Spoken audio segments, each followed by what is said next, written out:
Bonito día, hermoso y precioso. Miren, está bien nublado aquí en Puebla. Pues sean bienvenidos a este canal de YouTube.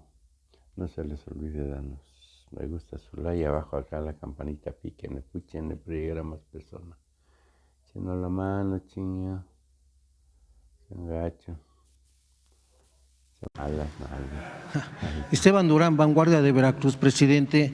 Ya estamos prácticamente un año de que usted termine su mandato, ya la efervescencia electoral prácticamente está en su totalidad.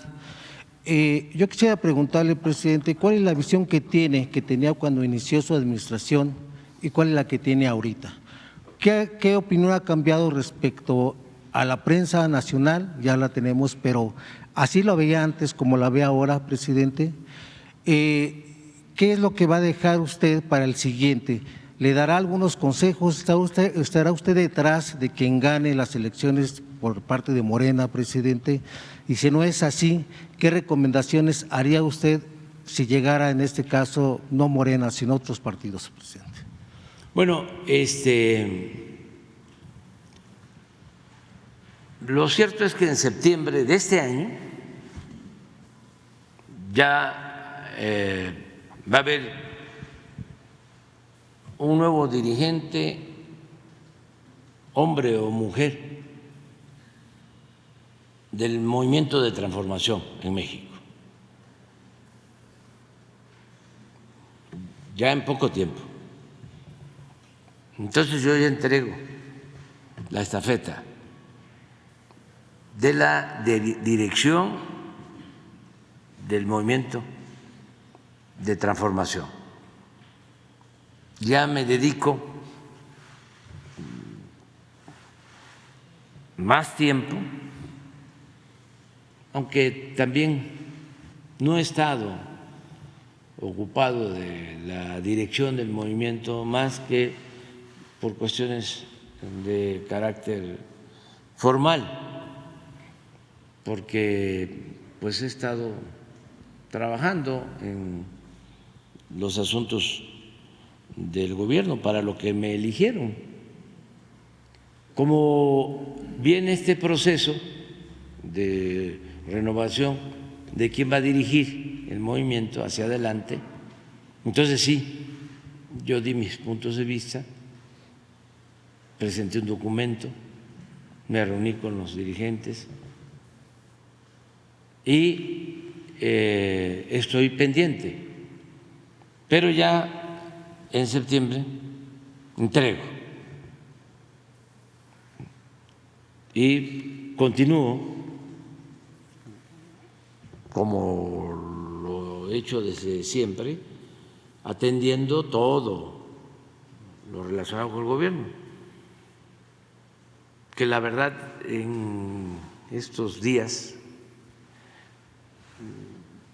que está el proceso para ver quién va a sustituirme en la dirección del movimiento de transformación, pues no ha habido ningún problema, no me quita tiempo,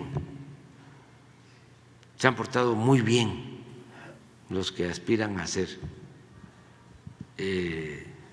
los dirigentes, muy bien, con mucha urbanidad política. Entonces, ya en septiembre, lo que tiene que ver con la dirección del movimiento de transformación, y en septiembre del año próximo concluyo como presidente y no quiero dejar obras pendientes. Estamos avanzando. Lo social está bien, ya está terminándose de consolidar todos los programas de bienestar, están funcionando muy bien. Por ejemplo, en esta semana ya se iniciaron los pagos para las pensiones de adultos mayores, no ha habido problema, ya la mayoría tiene sus tarjetas del Banco del Bienestar todavía hay como 1,5 millones de adultos mayores que no tienen tarjeta porque no hay bancos cercanos y se está haciendo el pago en efectivo. Van brigadas acompañados de la Guardia Nacional a entregar estos apoyos, pero se están entregando cada vez más tarjetas. Vamos a llegar este año a 25 millones de beneficiarios. No, en general, de adultos mayores vamos a llegar este año a un poquito más de 12 millones. Pero, por ejemplo, becarios son también como 12. Sembrando Vida son 440,000. Y así, bueno, los de Producción para el Bienestar son 2 millones. Sí, como 25, porque con tarjeta, porque hay quienes no solo reciben un apoyo, sino 2. En promedio se está beneficiando a 25 millones de familias de manera directa. Y yo estimo 5 millones más que reciben cuando menos una pequeña porción del presupuesto, porque son servidores públicos, ya sean maestros, médicos, enfermeras, elementos de la Guardia Nacional, soldados, marinos, policías, servidores públicos. Entonces, el presupuesto le llega a 30 millones de familias o de hogares, de 35 que hay en el país. O sea, nos quedan 5, o sea, llega a 30, aunque cuando se trate de una pequeña porción del presupuesto o un solo programa de bienestar, llega. Y esos 5, que por lo general, no en todos los casos, coincide que es gente con más ingresos, tienen también pues atención especial porque no hay aumentos en el precio de las gasolinas, de la luz, no han habido aumentos de impuestos. Y algo que es muy importante, si se fortalece el mercado interno y alguien se dedica al comercio, se beneficia, porque hay poder adquisitivo, la gente tiene recursos para comprar lo básico y a veces no solo lo básico, entonces se beneficia el comercio. Por eso el modelo nuestro, la economía moral, en el esquema del humanismo mexicano, es un gran aporte, muy opuesto al modelo neoliberal o neoporfirista, porque nuestra sociedad es piramidal. En la base hay millones de pobres, una clase media reducida y arriba una minoría. ¿Qué significaba el modelo económico neoliberal? Atender primero a los de arriba. El gobierno estaba al servicio de esa minoría y empezaron con la patraña, con el engaño, además los supuestos teóricos de la economía empezaron a sostener que si le iba bien al de arriba, le tenía que ir bien al de abajo, que si llovía fuerte, goteaba abajo. Por eso fue lo del FOBAPROA.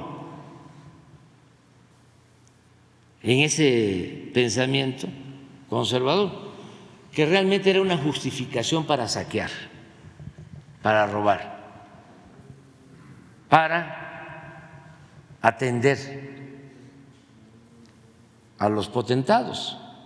Por eso hablo de que no había democracia, era una oligarquía, un gobierno oligarca.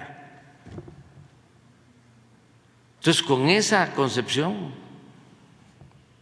Zedillo y sus técnicos, y desde luego con los banqueros de entonces y con los empresarios de entonces, deciden que había que convertir las deudas de los de arriba en deudas públicas, convertir deudas privadas en deuda pública, porque si rescataban a las grandes empresas y a los grandes bancos, ellos iban a jalar a los de abajo.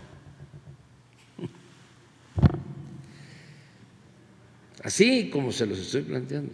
Tengo pruebas de lo que les digo. Yo recuerdo que era yo dirigente de un partido, estaba yo llegando y me entero de lo que iban a hacer del FOBAPROA y me toca una entrevista con Zedillo y yo dudaba, no pensaba pues que iban a actuar así. Y recuerdo que le dije, como se dice coloquialmente, sopeándolo, oiga, que van a rescatar a los empresarios y a los banqueros. Si hacen eso, va a ser terrible. Entonces se me puso así como krill.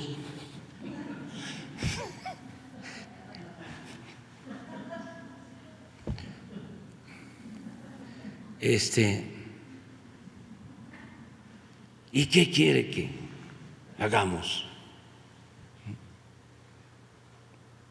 Que se destruya el sistema financiero, el sistema bancario. Claro que tenemos que rescatar a los de arriba para que se rescate a los de abajo y rescatemos el país. Y yo ahí ya dije, bueno, pues sí, va en serio esto. Y a partir de ahí, a oponernos. Y inicié una gira por todo el país y di a conocer las listas de los rescatados. Entonces, el presidente del Consejo Coordinador Empresarial, que era Eduardo Burs, me amenazó de que me iba a denunciar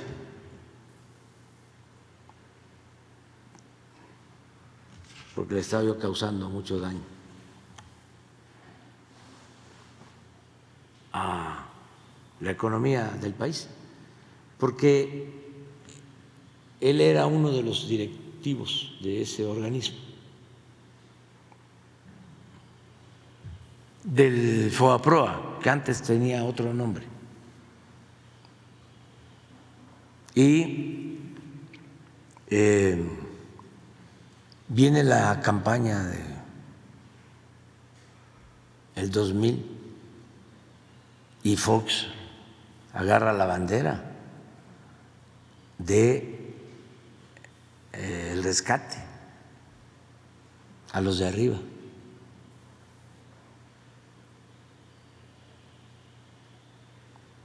Y bueno, no se me va a olvidar nunca un debate con Felipe Calderón, con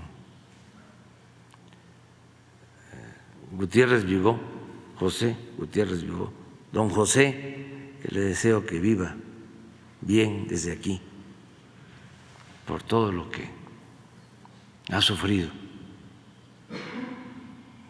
Gran periodista, conductor de radio, Gutiérrez Vivó, que fue expulsado en la época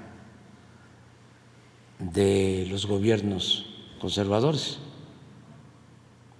creo que con Fox lo destruyeron, porque entonces había persecución. Y vamos, Calderón era de un partido, del PAN, y yo de otro partido, y en el debate, porque se suponía de que ellos, fingiendo, ¿no?, de que estaban también en contra del Fobaproa, y llega el momento, por ahí está en las redes ese debate, para los jóvenes. Llega el momento que le digo, bueno,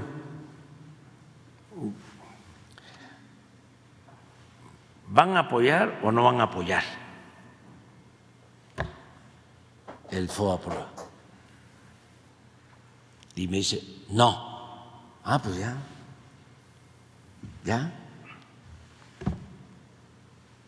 Así como se deben de hacer las cosas, como se plantean allá por el sureste. ¿Vas a querer o no vas a querer? Lo demás no me interesa. Entonces dice, no. ¿Y qué creen? Creo que al mes están aprobando, junto al PRI. Me acuerdo que fue un día de la Virgen de Guadalupe, 12 de diciembre, creo que del 98. A ver, busca cuándo aprobaron los del PRI y los del PAN, lo del Fobaproa. Entonces,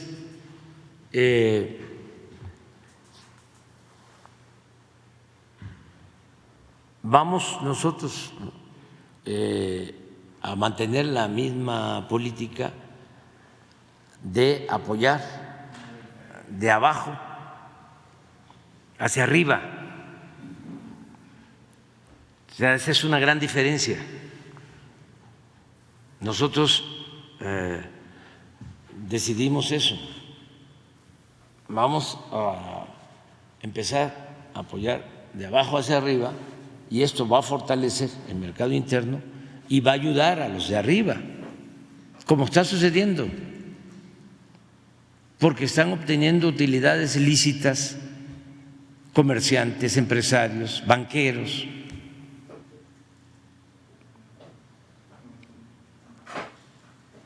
¿Es 98? Sí. Esa es una diferencia de fondo. Entonces, yo espero que esa política continúe, atender a todos, escuchar a todos, respetar a todos, pero darle preferencia a los pobres, a los que más lo necesitan. Y esto mismo ayuda a fortalecer el mercado interno, porque si la gente no tiene ni para lo más indispensable, ¿cómo va a florecer el comercio o la industria? ¿Saben de dónde viene esta recomendación? De política económica, de economía moral, del plan liberal magonista de 1906, que todos los jóvenes ojalá y puedan leer, porque es uno de los planes más importantes que han habido en la historia de México. Ellos, los magonistas, proponían eso. Decía, a ver si no tienes el plan. Hay una parte que esa es la esencia de nuestra política económica. Y eso nos ha permitido que no haya crisis de consumo. Por eso, con la pandemia, pues fue muy lamentable, sobre todo por la pérdida de vidas humanas, pero también se nos cayó la economía, ¿sí? Y vinieron los de arriba, aquí a Palacio, a plantearme que nos endeudáramos, que solicitara yo préstamos, porque no íbamos a salir, y que declarara yo una moratoria para que no pagaran impuestos los grandes contribuyentes. Les dije, no, vamos a ayudar abajo. Por eso también nunca vamos a dejar de reconocer lo que hicieron nuestros paisanos migrantes, que fue cuando más recursos enviaron a sus familiares. Entonces, con lo que invertimos nosotros en programas de bienestar y con las remesas, evitamos una crisis de consumo. Por eso no hubieron asaltos a tiendas, se mantuvo la estabilidad, no le faltó la alimentación a la gente, lo básico. A ver, hay una parte, a ver si la encuentro. Sí, sobre la parte económica, es más adelante, mucho más adelante. Lo escribió Ricardo Flores Magón con Juan Saravia, un dirigente potosino excepcional, revolucionario. Pero está muy bien escrito, porque aparte de hablar de la dictadura, adelante, hacen su propuesta.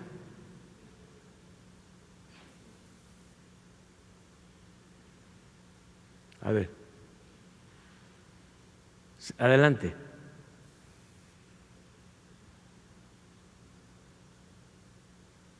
Adelante. Ah, no. Atrás, entonces. Es que es bastante, ¿eh? Son como, sí.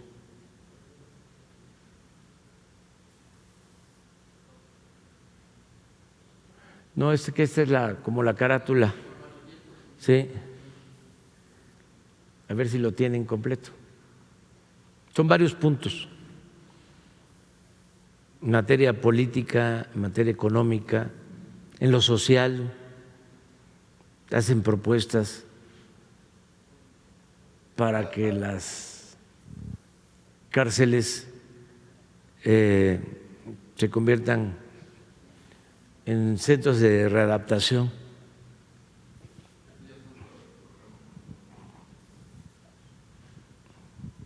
Adelante, mire todo esto. Todo lo que proponen. Adelante, adelante. abolición de la pena de muerte, síguele. Mire, agravar la responsabilidad de los funcionarios públicos. Síguele. Restituir a Yucatán el territorio de Quintana Roo. Síguele. Adelante. Eso, adelante. Adelante, adelante, adelante, adelante. Es que esta es una síntesis. Adelante, aquí, por aquí.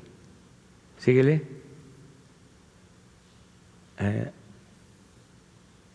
Síguele. Es que. Adelante. Adelante.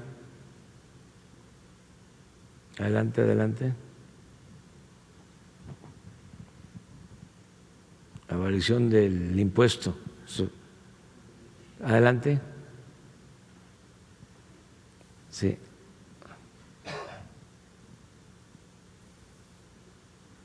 Restitución de la zona libre. Adelante. Supresión de los jefes políticos que habían en el porfiriato. Adelante. Adelante. Es que es una síntesis. Hay que ver a ver si no está en mi libro. En mi libro está esa parte económica. Sí, la parte económica. Hay un fragmento. En economía moral.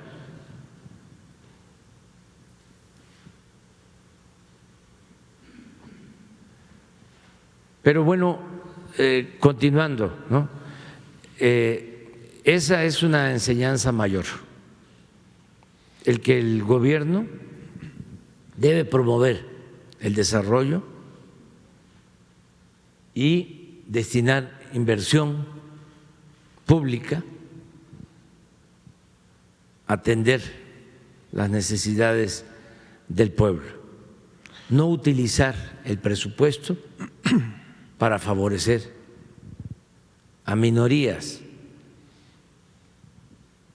Eso no significa hacer un gobierno sectario, no, es ayudar a quien más lo necesita, reactivar la economía, el mercado interno, y de esa manera se van a beneficiar también los de arriba. Presidente, ¿ha habido algún arrepentimiento de lo que dijo, de lo que ha hecho o de lo que no hizo y quiso hacer? Y en cuanto a sus decisiones, ¿las tomó unilateralmente con su equipo de trabajo? ¿En una de estas decisiones hubo algún enojo, presidente? Sí, me he enojado varias veces, pero no tardo en tranquilizarme. Es esto. Aquí está. El programa contiene además una amplia y detallada propuesta económica y social en la que se equilibran libertad y prosperidad. Se postula el respeto al derecho de propiedad. Fíjense los magonistas planteando esto. Se tiene como objetivo aumentar el volumen de la riqueza general. Plantean, o sea, en los tiempos actuales dirían los técnicos, que haya crecimiento del Producto Interno Bruto, que haya más crecimiento, aumentar el volumen de la riqueza general. Y se propone lograr el desarrollo nacional, en particular el de la agricultura y la industria, mediante la intervención de un Estado democrático que distribuya la riqueza, tomando en cuenta el criterio de mejorar los ingresos y el consumo de la gente para fortalecer el mercado interno. Fíjense lo que argumentaban. Esto es de ellos. Los pueblos no son prósperos sino cuando la generalidad de los ciudadanos disfruta de siquiera relativa prosperidad. Unos cuantos millonarios acaparando todas las riquezas y siendo los únicos satisfechos entre millones de hambrientos, no hacen el bienestar general, sino la miseria pública.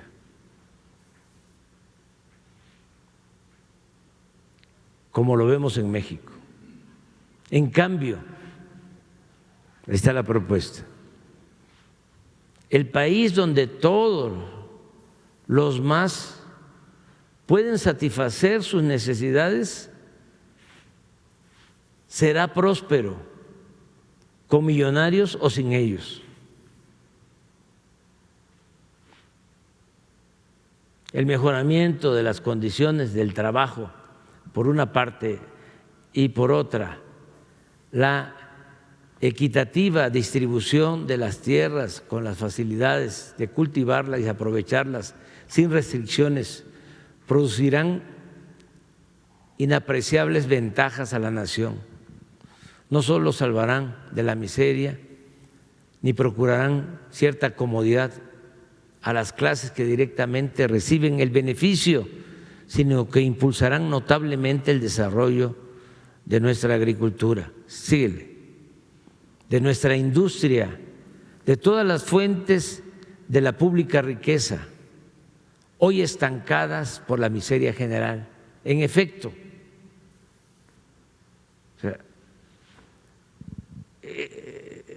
esto lo deberían de enseñar en la UNAM. Cuando el pueblo es demasiado pobre,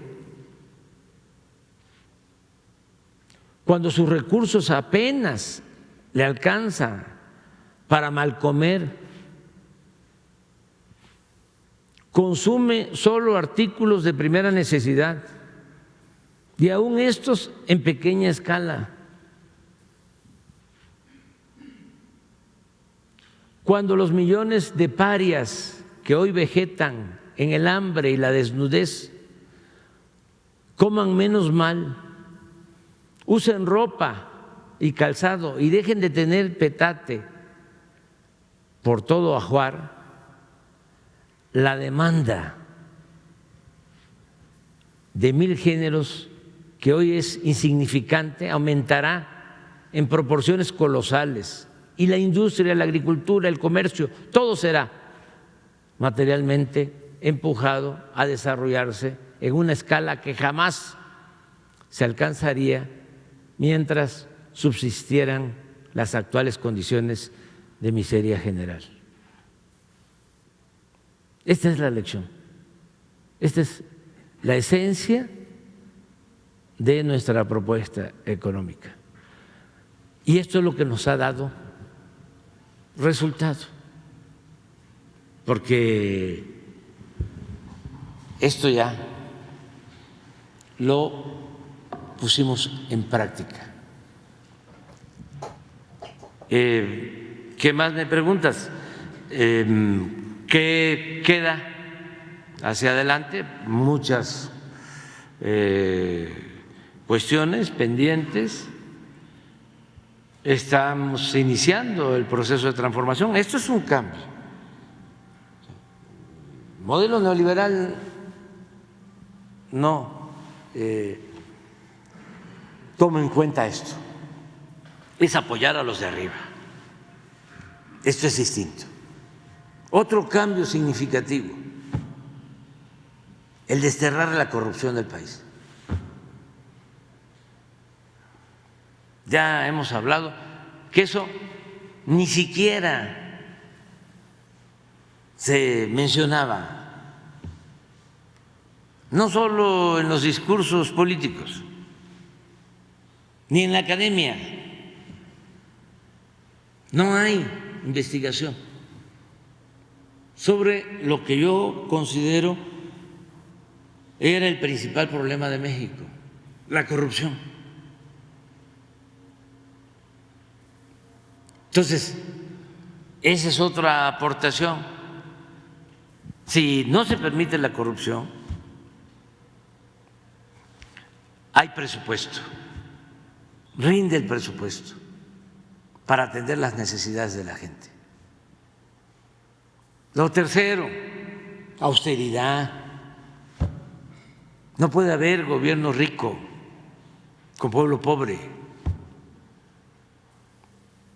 Terminar con toda la fantochería de los políticos corruptos, de los traficantes de influencia. ¿Sabe cómo era la convivencia antes? Esto para los jóvenes. Hay botellas de vino que valen 500,000 pesos, una botella. Y eso era lo que tomaban los de arriba antes. Una marca Petrus, pero de un número especial. 500,000 pesos una botella. Y políticos corruptos del más alto nivel con traficantes de influencia. Y bueno, ¿para qué necesitábamos un avión como el que se compró? Imagínense, en un país con tanta pobreza y toda la parafernalia vinculada al poder, el cerrar las calles, el de una, otra, 20 camionetas en caravana. Los sueldos elevadísimos. El mal ejemplo. Imagínense cuánto se puede uno ahorrar si no hay ese derroche. Siempre pongo de ejemplo el gasto en presidencia. El último año del gobierno anterior, 3,600 millones de pesos. El gasto en presidencia. El año pasado, 580 millones de pesos. ¿Y es menos ahora la eficacia? No es ni menos ni más, es igual, para no estarnos ensalzando. Pero claro que el país tiene muchas ventajas y ahí también lo más importante de México es la honestidad de su pueblo. Por eso tenemos que fortalecer nuestros valores, utilizar la gran reserva de valores culturales, morales, espirituales, para regenerar la vida pública del país, porque eso es lo que nos ha protegido, eso es lo que nos ha ayudado siempre, eso es lo que nos blinda, es lo que nos salva frente a las calamidades. Nuestra idiosincrasia, lo que hemos heredado de las antiguas civilizaciones que florecieron en nuestro territorio, lo que somos. no es chauvinismo, pero como México no hay dos, y los mexicanos somos mucha pieza en el mundo, y al que lo dude, pues ahí está el ejemplo de los migrantes,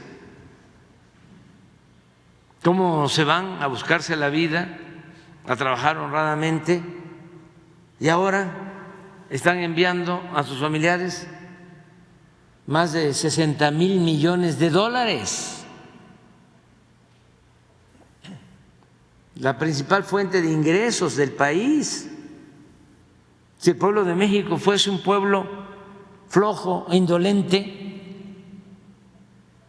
no saldría adelante en ninguna parte.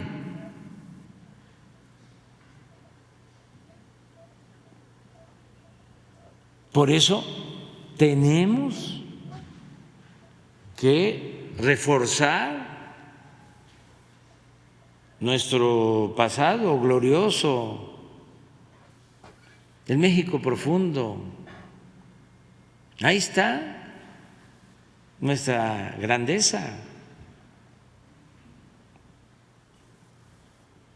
Y lo otro que es extraordinario, con todo respeto para otros países, nuestra historia.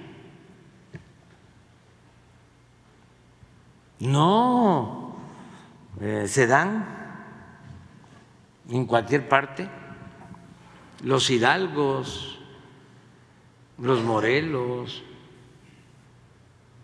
los Juárez, los Villas, los Zapatas, los Flores Magón, los Francisco y Madero, los Lázaro Cárdenas. ¿Dónde? Pueden tener 1, 2, 3 dirigentes destacados, pero gigantes, héroes como los nuestros, no. Y fíjense la insensatez de los tecnócratas estos corruptos que ya se fueron y que ojalá no regresen. Querían borrar la historia.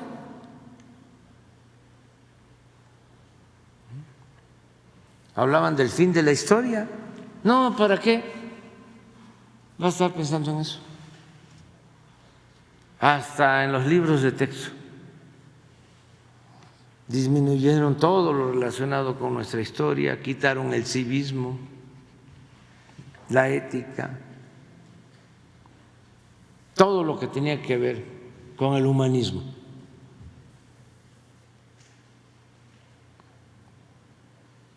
Por eso se enojan ahora, pero nosotros tenemos que, si no terminar de consumar la obra de transformación, sentar las bases para que los que vengan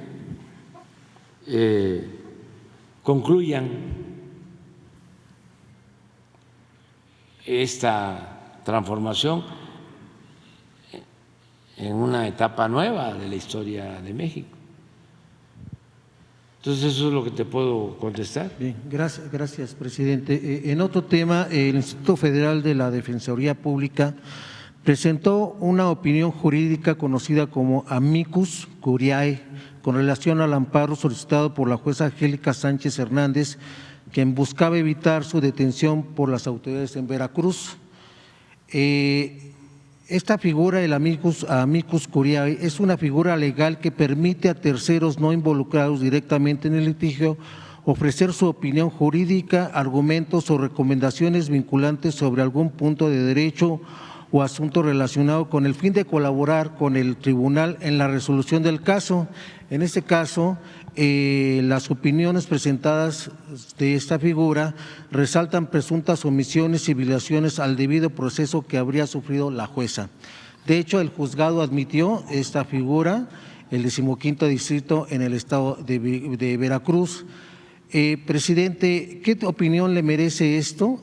A través de sus redes sociales oficiales, el Instituto informó que continúa apoyando a la jueza Sánchez Hernández debido a las implicaciones que estas violaciones tienen en sus derechos y en las garantías de todas las personas.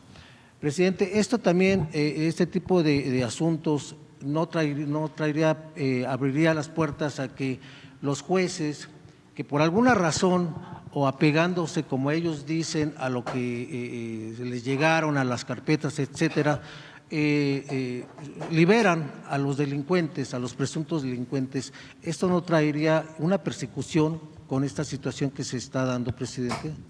Hay que buscar una reforma al Poder Judicial integral. Ya hablábamos aquí de que deben de ser elegidos los jueces, magistrados, ministros, que no los nombre la cúpula del poder económico y del poder político, como hasta ahora, sino que los elige el pueblo. Ese es un paso hacia adelante. Se tiene que reformar la Constitución. Yo pienso que eso va a ayudar mucho. Pero esto no viola los derechos. Lo segundo es el que haya vigilancia y funcione el Consejo de la Judicatura del Poder Judicial, que no funciona. Están ahí los del Consejo de la Judicatura como floreros de adorno, porque se supone que el Consejo de la Judicatura es para cuidar el recto proceder de los jueces.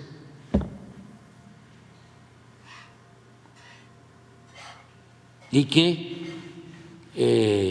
no se corrompan y que no dejen en libertad a delincuentes por dinero, por sobornos.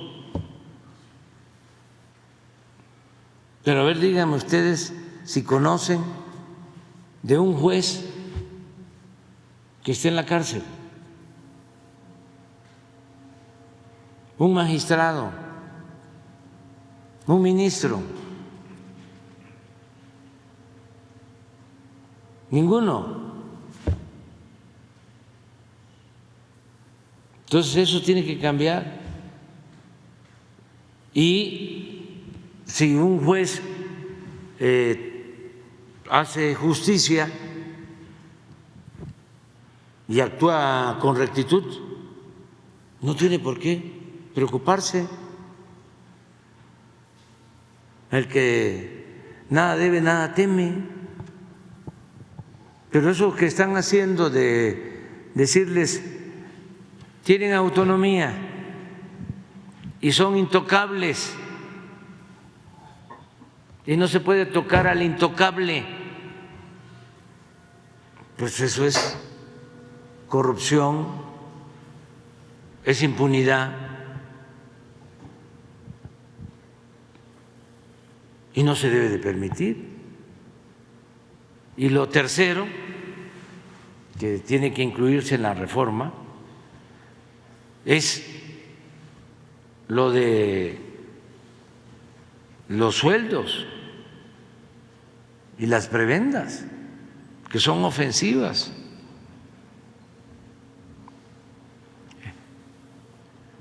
A ver, que expliquen. Ya dijeron que no violan la Constitución, ganando 4 veces más que el presidente. Ahora que expliquen ¿cómo es que tienen para financiar todos sus privilegios un fideicomiso de 20,000 millones de pesos?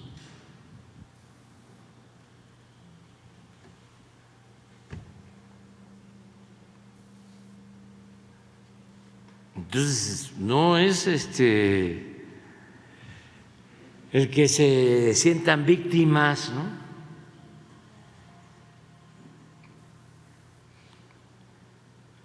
Es que es un poder público y el poder dimana del pueblo y se instituye para su beneficio, para beneficio del pueblo.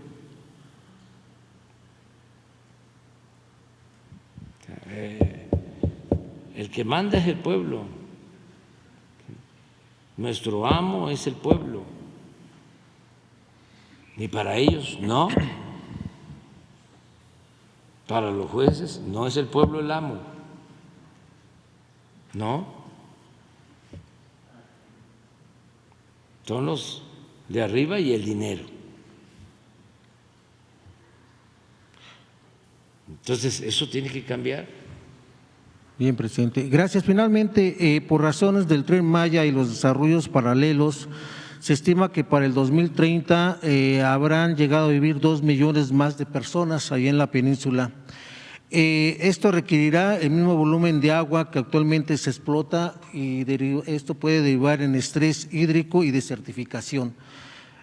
En estas obras se están estimando todo lo que se espera en el futuro, presidente, que no haya escasez de agua, que no haya desertificación y que no haya más tala. Esa es una de las ventajas que tiene el desarrollar el sureste. De todo el territorio, en el sureste se cuenta con el 70% del agua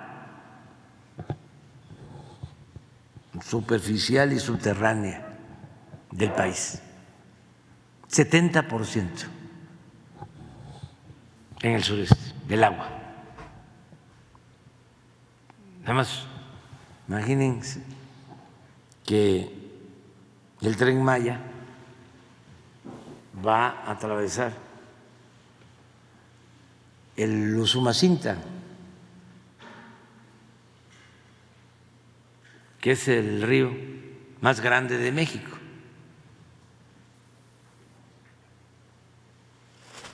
El más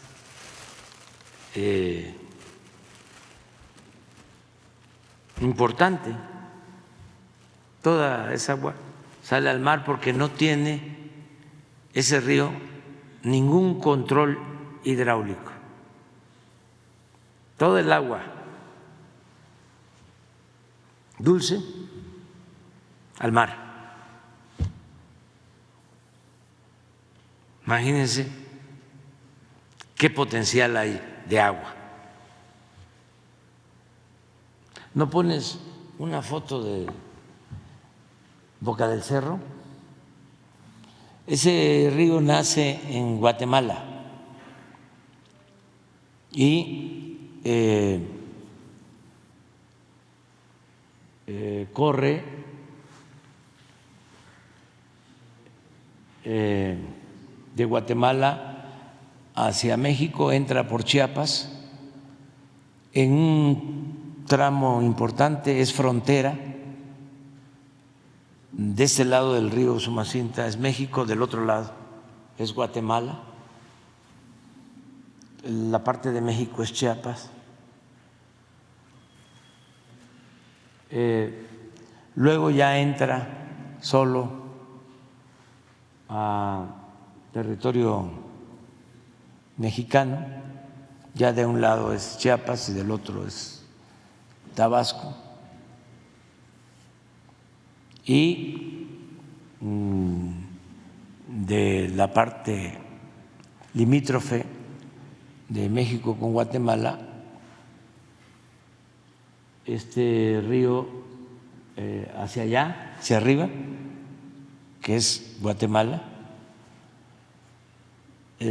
a la orilla de este río 100 kilómetros, 150 kilómetros para arriba. Esta era la gran avenida, la gran autopista de los mayas.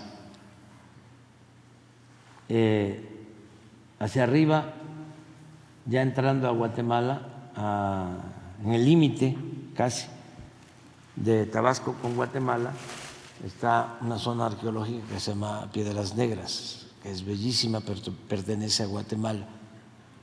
Más arriba, del lado mexicano, está Yaxchilán, que es una zona arqueológica maya, y llega hasta Benemérito de las Américas, en Chiapas, se une con otros ríos y ya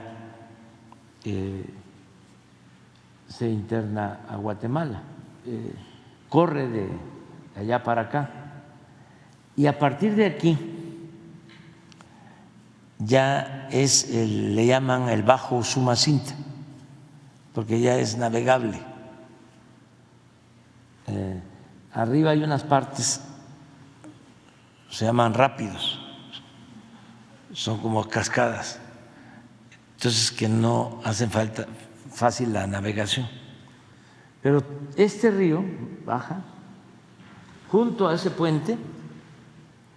En 2 meses más, 3, vamos a tener el nuevo puente del tren. Ahí pasa el tren. Ese lo hicieron en 1950, ese puente. Es un puente que hicieron cuando se inauguró el ferrocarril del sureste. Y junto viene el trazo, y ya se está avanzando para poner el nuevo puente. Este lo vamos a dejar, se va a fortalecer nada más, y porque es un monumento histórico. Pero a tu pregunta sobre el agua, luego de este río, pues está más adelante, o sea, ya entra el tren a Tenosique y va también por los límites de Guatemala el tren, y hay un río muy grande que se llama San Pedro, mucha agua. Y luego ya saliendo de Tabasco, entrando al territorio de Campeche, está el río Candelaria, muchísima agua. Donde empieza a haber problemas de agua es de Escárcega a Calakmul, por eso estamos haciendo un acueducto de Escárcega a Calakmul para que no les falte agua, lo que es Espujil. Ya llegando a Chetumal está el Río Grande, que divide Belice con México, y en la península hay agua dulce, en toda la península de Yucatán. Lo que hay que hacer es cuidarla, no contaminarla. Por eso lo del estudio de las granjas de cerdo, para preservar los acuíferos, cuidarlos. Pero sí es una ventaja que el desarrollo del sureste tiene agua. Es desde antes, desde el Istmo, una parte de Veracruz, Oaxaca, Chiapas, Tabasco, Campeche, Yucatán, Quintana Roo, cuentan con agua. De todas formas, porque sí va a crecer la población, va a crecer hacia adelante, por todos los recursos naturales que se tienen en esta zona. Nada más imaginen el turismo. Es de las regiones más importantes en lo cultural, en lo artístico, del mundo, lo que es la nación maya. Entonces sí va a haber mucho crecimiento. ¿Y qué estamos haciendo? Se están haciendo en cada municipio un plan de desarrollo para que las construcciones se lleven a cabo de manera ordenada, ¿sí? Y no se den permisos de construcción si no hay agua suficiente, y que en las poblaciones, sobre todo en las colonias pobres, marginadas, se cuente con drenaje, con los servicios públicos. Es un ordenamiento que no existía. Vamos a dejar como 25 planes de desarrollo por donde pasa el tren. O sea, Tulum va a tener su plan de desarrollo, Chetumal, desde luego Palenque, Tenosique, Candelaria, Escárcega, Campeche, Calquiní, Valladolid, todos sus planes de desarrollo urbano,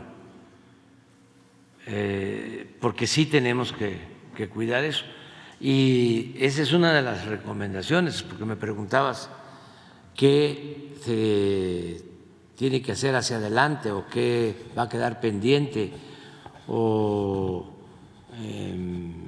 qué puedo yo recomendar respetuosamente, ¿no?, a quienes queden en la presidencia, quien vaya a sustituirme en la presidencia. Pues que cuiden los recursos, por ejemplo, el agua en el norte, eso se tiene que cuidar mucho.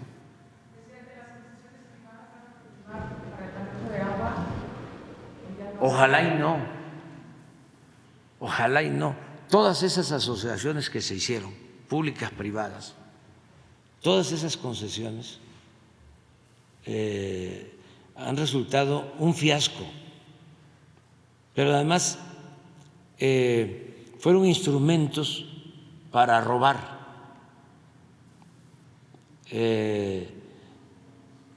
Hablamos de concesiones de autopistas. ¿Cómo es posible que paguemos impuestos y que además, cuando uno necesita un servicio, tenga que volver a pagar? Entonces, ¿para qué fue el impuesto? Pero lo mismo las cárceles. ¿Cómo se van a privatizar las cárceles? Los hospitales, lo que hicieron. Estamos ahora viendo cómo resolvemos lo de 9 hospitales de estos públicos privados. ¿Saben que nada más 6 hospitales que ni siquiera se utilizan completamente? Por 6 hospitales tenemos que pagar a las empresas de servicio 6,000 millones de pesos al año. Con 6,000 millones de pesos hacemos 3 hospitales. 3. Y es lo que pagamos en un año por 6. Pero esto es pagar 6,000, 20 años. O sea, es un robo.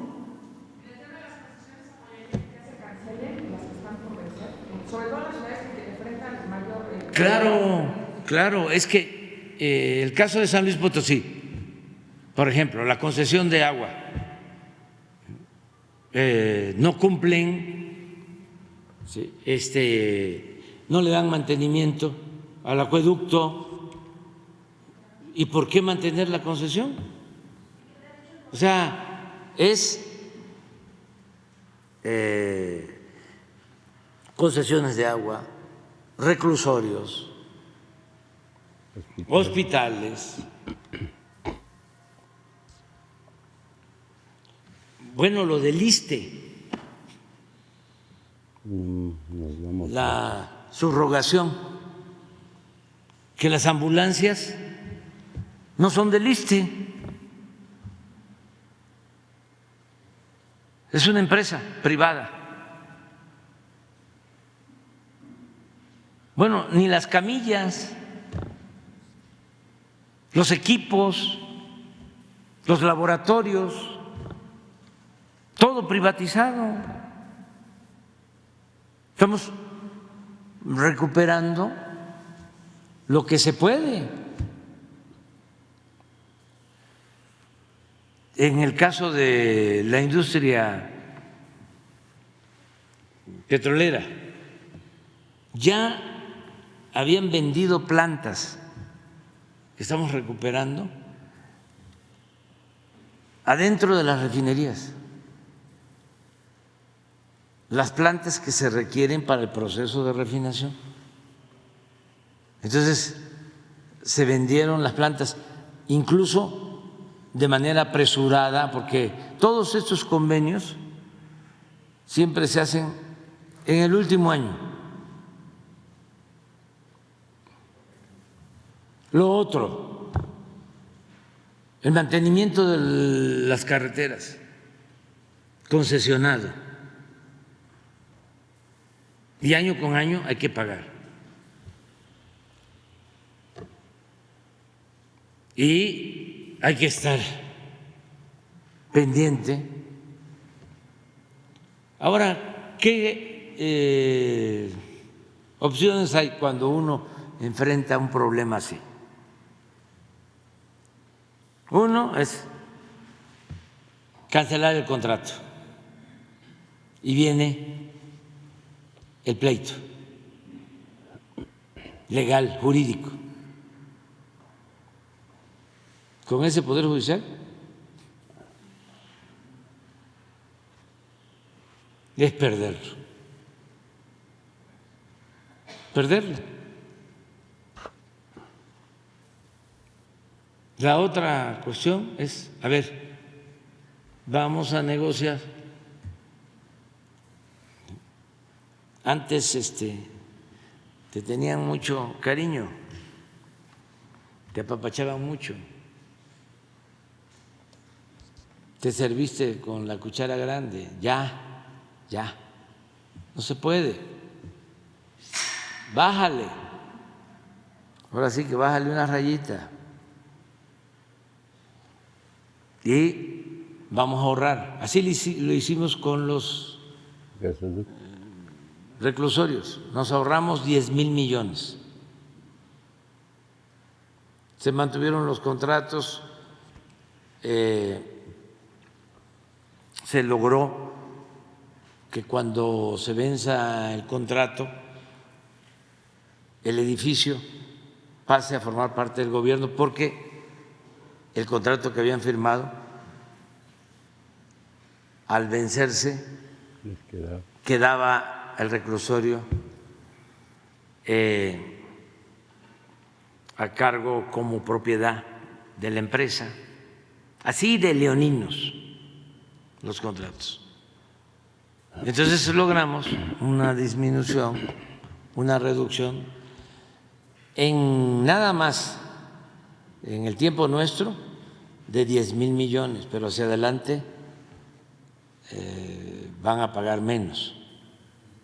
O sea, en el caso del mantenimiento de las carreteras, 1,000 millones de ahorro por año, que es lo que estamos destinando a los caminos de la montaña de Guerrero,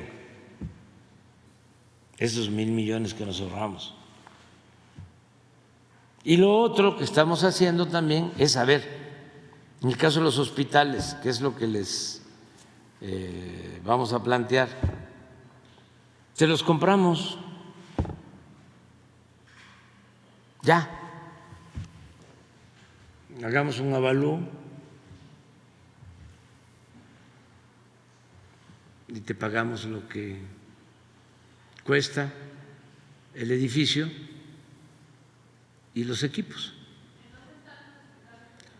Por ejemplo, hay uno que me acuerde,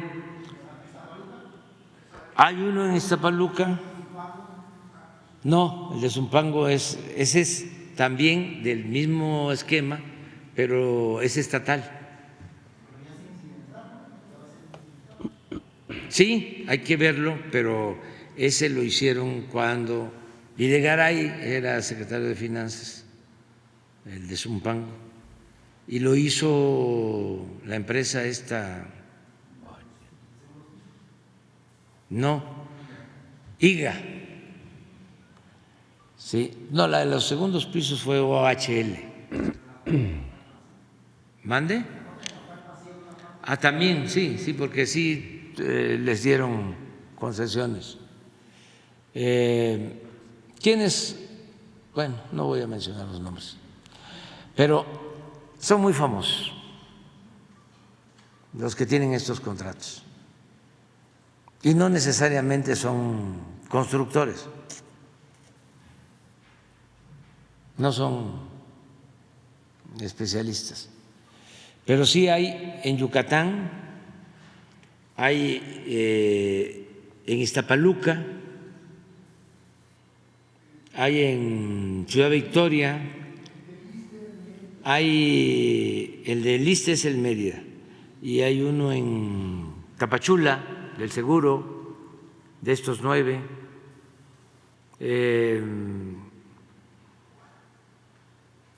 Hay uno en Villahermosa, del ISSSTE también. Son 9. Y estamos ahora revisando este asunto. Entonces, ojalá y no se repitan estas cosas hacia adelante, por lo que hablaba de las recomendaciones, que ya no haya estos negocios privados al amparo del poder público, porque entonces sí no hay presupuesto que alcance. Yo creo que con esto ya avanzamos mucho, todavía falta, pero ya lo que es más abusivo quedaría corregido. Lo que es más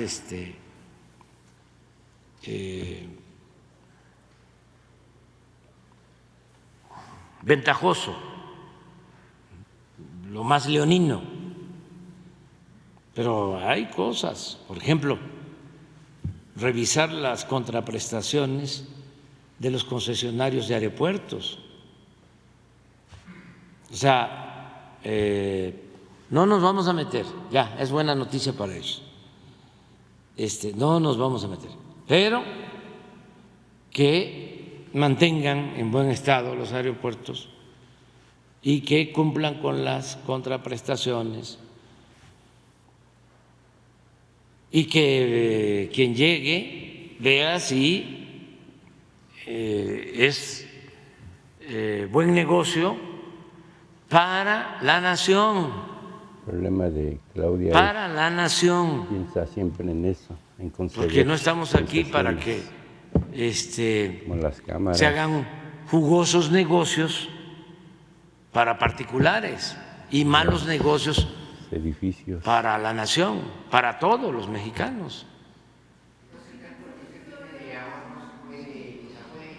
Bueno, lo de los gasoductos fue lo del sistema penitenciario, sistema de agua, sistema carretero, más o menos ¿cuánto fue el ahorro que Bastantes, o sea, nosotros